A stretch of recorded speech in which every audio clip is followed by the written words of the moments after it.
Hello! Welcome to Anime Mystics. I'm Roman, and tonight I am watching Fate Grand Order Babylonia episode 21. So this is going to be the finale. I did see earlier today that they did announce the Solomon singularity, or story, is going to be animated.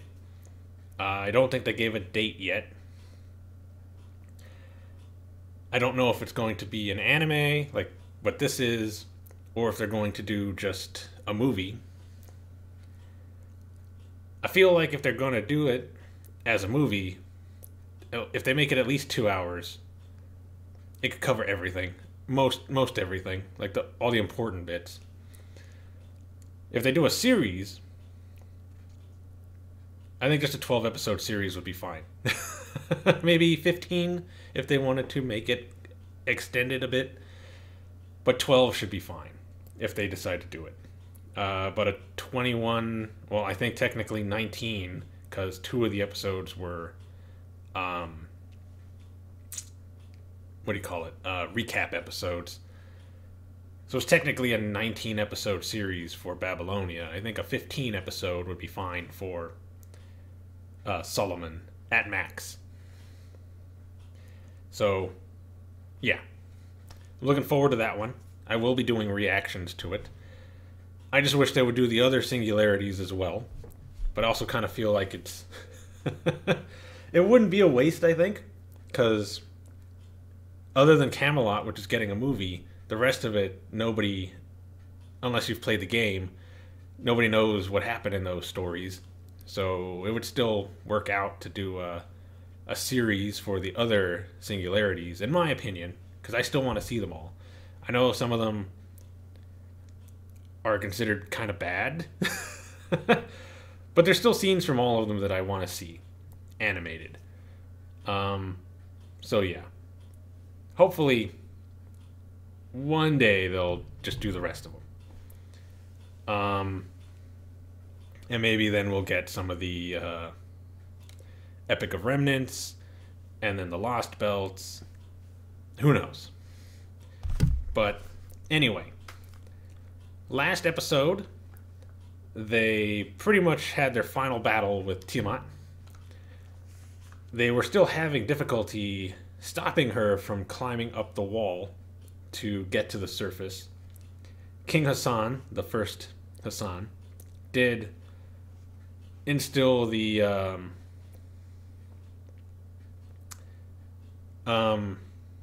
God, what were they calling it?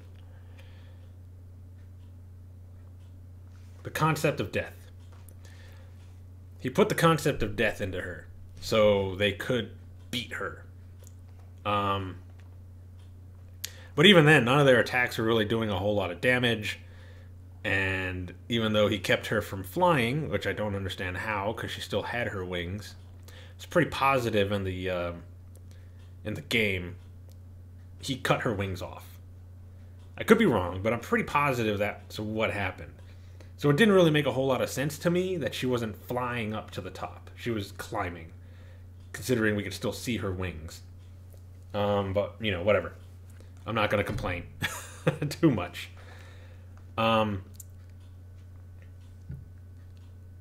She also made, I think they said 11 new Lamu, more powerful than the previous ones. According to Hassan, they would be as powerful as like the demon gods.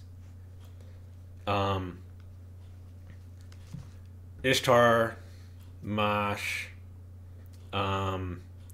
Ereshkigal were having difficulty fighting them. Merlin was holding his own. He even pulled out Excalibur to fight with and cut one of them in half, and then I guess used a trick he would pull on Artoria all the time, where they would be practicing and he would be blocking an attack and use his staff to blast one of them. Although he killed this one. Hassan, well, later on, they didn't show him really take out the ones that were fighting Ishtar. But later on, he does, I guess, eat a couple of them, or at least uses his mouth to rip their heads off. Anyway, as she's climbing up, Gilgamesh comes back.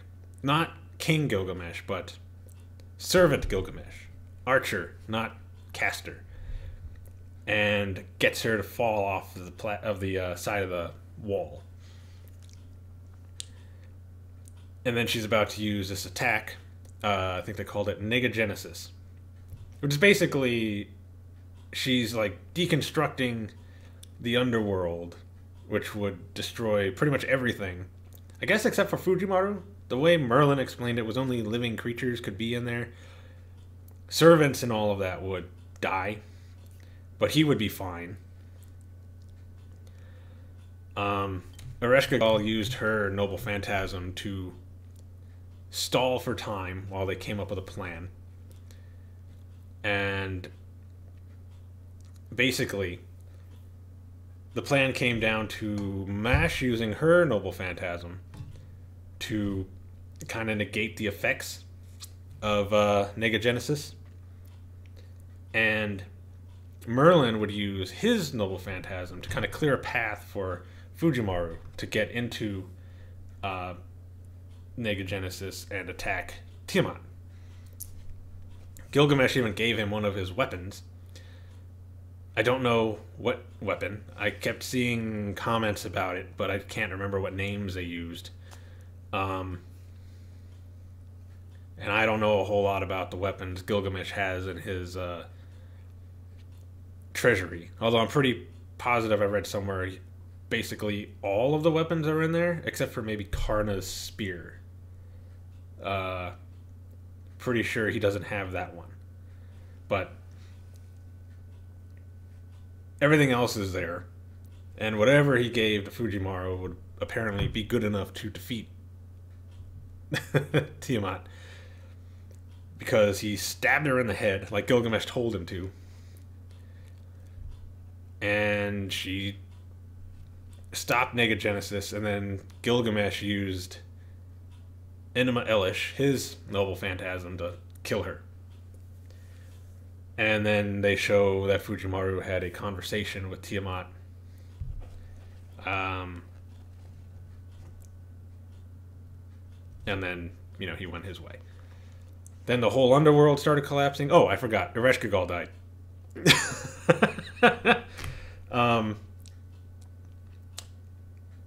After she used her Noble Phantasm and it collapsed, she fell to the ground, and her Ishtar went to go and check on her, and she just started to disappear. And Ishtar's telling her, you just found somebody you can talk to. It doesn't mean much if you just disappear now. And I don't know. Basically, she described it as she did what she felt was best to protect the underworld.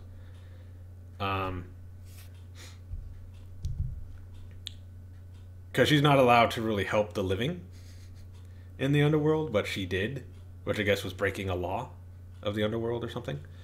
Not only that, but with using her Noble Phantasm and all the authorities that she was using while she was helping with the fight, she used too much energy, and she died from it.